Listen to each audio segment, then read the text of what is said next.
A nosotros nos gusta definir al dengue en primer lugar como una problemática de salud pública, esto que implica que el principal responsable para solucionar esta cuestión es el Estado.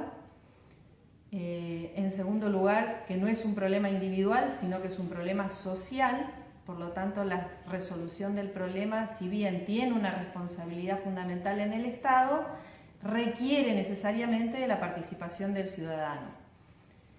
Y en tercer lugar, es un problema muy complejo. ¿Qué quiere decir esto? Que hay múltiples causas que, digamos, confluyen en esta problemática que habría que atender para poder resolverla.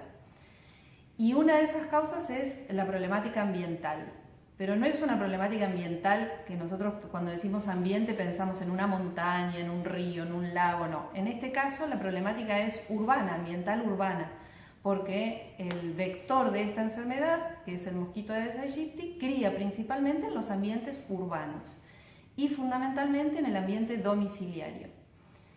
Por ejemplo, el Aedes aegypti es un mosquito que cría fundamentalmente en recipientes artificiales, ¿sí?, que están en el domicilio o en cualquier otro tipo de ambiente urbano. Ahora, cualquier tipo de recipiente capaz de colectar agua es un potencial criadero o hábitat para este mosquito. En las propagandas nos aparece, digamos, el mosquito solamente en su forma adulta, es decir, aquel mosquito que vuela y que nos pica, y que es el estado, digamos, del mosquito que nos puede transmitir la enfermedad. Pero la población en general, y me refiero no solo a los adultos, sino que también me refiero a los niños, adolescentes, en general la población no reconoce los otros estados del mosquito, es decir, del ciclo de vida del mosquito. Y eso es fundamental que reconozca, no solamente, es más, es fundamental que reconozca principalmente los estados inmaduros, que serían su fase de huevo, su fase de larva y su fase de pupa. ¿Por qué? Porque si yo quiero prevenir, lo que tengo que evitar es que la hembra adulta deposite los huevos en algún recipiente y que esos huevos eclosionen y estén las larvas y las pupas en esos criaderos. Entonces, para prevenir, lo que hay que hacer es actuar sobre los criaderos de diferentes maneras. No solamente tenemos criaderos en los domicilios, sino que tenemos criaderos en los peridomicilios o en los comercios o en los lugares de disposición de residuos, como basurales, por ejemplo las gomerías. El cementerio es un lugar donde están los floreros, porque es uno de los recipientes que también prefiere este mosquito. Debemos prevenir, la forma de prevenir también es actuando en educación. En la currícula de diferentes niveles educativos debe estar planteada esta temática, que en muchos casos no está.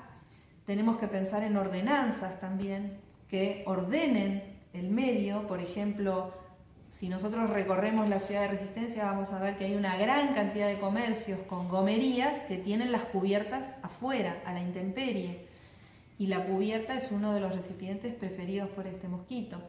Entonces debería haber alguna ordenanza, no para castigar, sino simplemente para ordenar el medio, ¿sí?, que no es solo el domicilio, que impida que el comerciante tenga esas gomas, esas cubiertas afuera, sino que tiene que guardarlas o las tiene que tener bajo techo.